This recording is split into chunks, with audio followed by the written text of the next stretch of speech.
It's time to take a look at what's happening around Wyoming for Thursday, March 27th. I'm Wendy Corr, bringing you headlines from the Cowboy State Daily newsroom, brought to you by the Cowboy State Daily Morning Show. From 6 to 10 a.m., Monday through Friday, we bring you news, weather, sports, and in-depth interviews with news makers from across Wyoming. And this week, we've got a fantastic guest host, Shireen Herrera, who will keep the conversation lively. Just click on the Cowboy State Daily homepage to join in. Douglas Circuit Court Judge Clark Allen fought back tears when he accepted a prosecutor and defense attorney's plea agreement, giving a 41-year-old woman 2 years of probation last week for stalking two teens. Evidence surfaced last year that Marcy Smith was behind a year-long effort to make then 15-year-old Jillian Holman look like a bully who was cruel and promiscuous. Cowboy State Daily's Claire McFarland reports that the families of the teen and her now boyfriend say they understand why she only got probation, but they wish that jail time had been offered. After I wrote the first story, so many people were like, why 2 years probation? What's with this plea deal when the law allows up to a year of jail on each count? I also asked the moms of both victims in the case, like, what's up with this? So if there's a claim like, oh, your warrant is overbroad, I can get a suppression on all the fruit of that warrant, and then your case is going to fall apart. Then the prosecutor and the victims have to look at that like, could that happen? And not only could that happen, but do we want to take the risk? Is it more fruitful for us to get those 2 years of no contact is allowed? Is that a better, safer bet for us? And in this case, with the family reluctantly on board, the prosecutor ultimately decided, yes, it's better to play it safe. Besides the probation term, Allen ordered Smith to get mental health help, avoid alcohol and drugs, have no contact with the Sorensen and Holman families,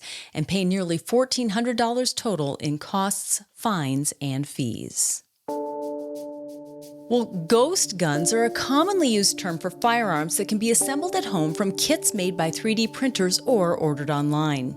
In a 7-2 decision handed down Wednesday, the U.S. Supreme Court upheld Biden-era rules declaring that ghost guns should be treated like regular firearms, making purchases privy to background checks and requiring the guns to carry serial numbers.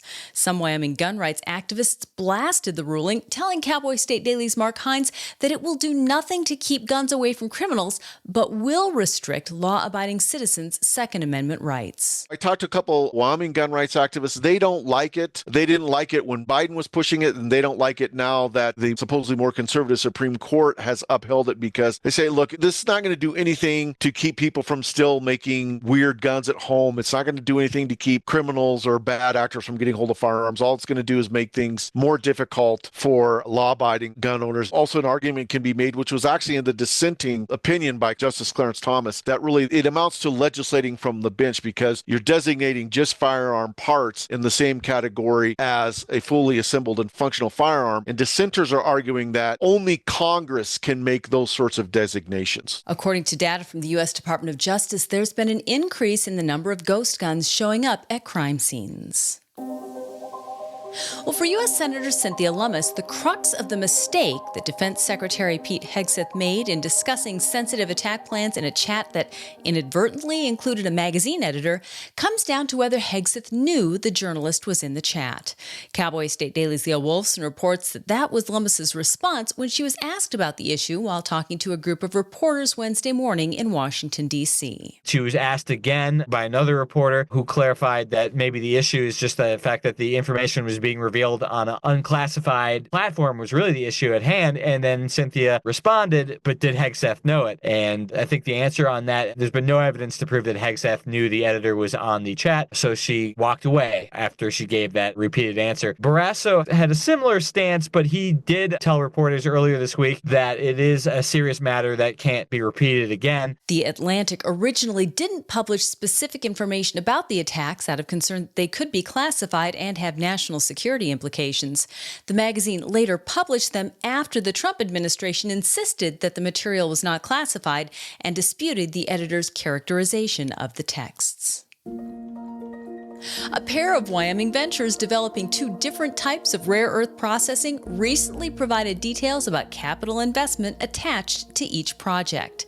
Cowboy State Daily's David Madison reports the news arrived as part of a marketing wave pushed out by rare earth mining companies pitching themselves to investors. There are international headlines right now about how China controls the rare earth minerals market. These are elements that have science fiction-like names, and they're necessary to create high-tech, from your cell phone to really sophisticated weapon systems. And so it's a matter of national security, says the Trump administration. And therefore, he's really lit a fire under this industry with a recent executive order. What that means for Wyoming is that there's a new infusion of cash to a couple of projects. Not only do they have rare earth deposits, so they have the minerals that the Trump administration has really put an urgent rush on. The chairman and CEO of Ramaco Resources agreed that Wyoming is well positioned to serve the growing demand for rare earth minerals, given that it has two processing facilities in the works.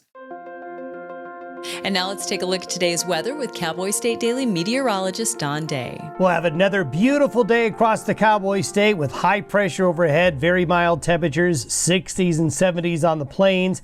We'll have 50s and 60s in the higher mountain valleys. Just another delightful spring day. Now, later this afternoon, might have a few isolated showers and weak isolated thunderstorms in far southern Wyoming, near the Colorado border, maybe near the western mountains. Nothing to write home about. Friday will be another mild day, but clouds will be on the increase. Showers tomorrow will become widespread in the far west as we get on into Friday. And then overnight Friday into Saturday, rain and snow will begin to move west to east across Wyoming with one system. Another system behind that could bring areas of rain and snow to the low elevations, snow to the high country, Saturday afternoon through Sunday. So late Friday and into the weekend, we've got some changes. More on that tomorrow. You can get Don's full forecast on the Cowboy State Daily website. I'll be back in just 15 seconds with more news. They want to know if we received a relay call before? Yes, go ahead. We need to have a party catered. When you receive a relay call, someone who is deaf, hard of hearing, deafblind, or has a speech disability is calling you. It could be the most important call of the day. Former Wyoming Game and Fish Department Chief Brian Nesvik was in front of a U.S. Senate committee Wednesday to be grilled on why he should lead the U.S. Fish and Wildlife Service.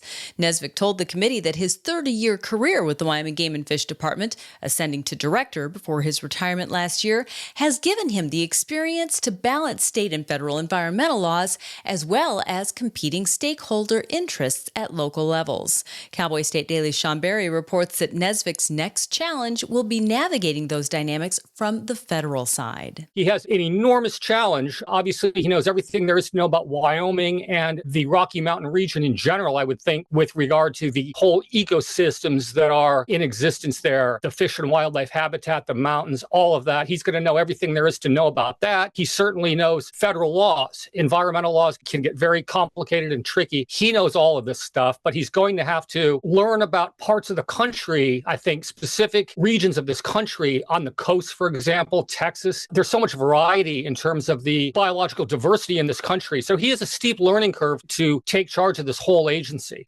Nesvik's confirmation to the top FWS post is not in doubt. But first, the Environment and Public Works Committee will vote to send his nomination to the full Republican-controlled Senate. Well, after her boyfriend forced her to get into his minivan, a Fremont County woman jumped out of the moving vehicle and rolled into a ditch before being forced back into the vehicle and having to jump from it a second time. That's what court documents allege in the case against 70-year-old Jeffrey King, who was charged Monday with one count of felonious restraint, another of reckless endangering, and a third of domestic battery. Cowboy State Daily's Claire McFarland reports that 42-year-old Sarah Evans was the alleged victim. She was walking along Riverton's bike path with a different man that she crossed paths with, and he joined her.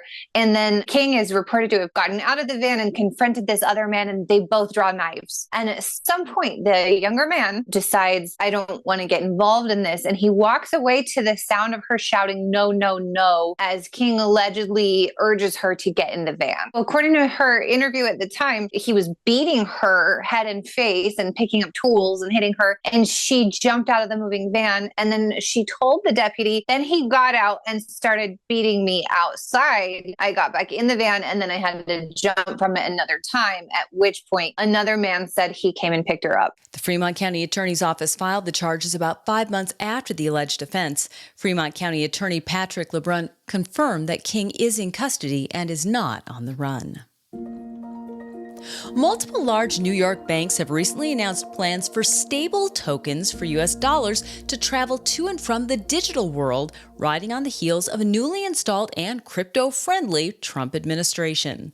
But Cowboy State Daily's Renee Jean reports that Wyoming-based Custodia Bank has beaten them all to the punch. What they were trying to do is provide like an on-off ramp for money to go to and from a bank account onto like a cryptocurrency platform. So far, nobody has done that. It's been a regulatory obstacle course for Custodia Bank, which has been trying to do it since 2020. They partnered with a bank in Texas, which provided the master account. That's the account that you need with the Federal Reserve in order to access their services. It's a bank account for banks, basically. And so working with Vantage in Texas, they were able to do 8 transactions demonstrating this technology, taking money on and off the Ethereum blockchain. Normally, to do 8 transactions, it would take a minimum of a day per transaction. So you're talking about more than a week. They did this in a couple hours. The normal cost for that is $35 per transaction. The highest charge for this using their technology was 25 cents. It got dramatically quicker, dramatically cheaper to do it this way. Custodia Bank CEO Caitlin Long told Cowboy State Daily that she lamented that it was a Texas community bank and not a Wyoming community bank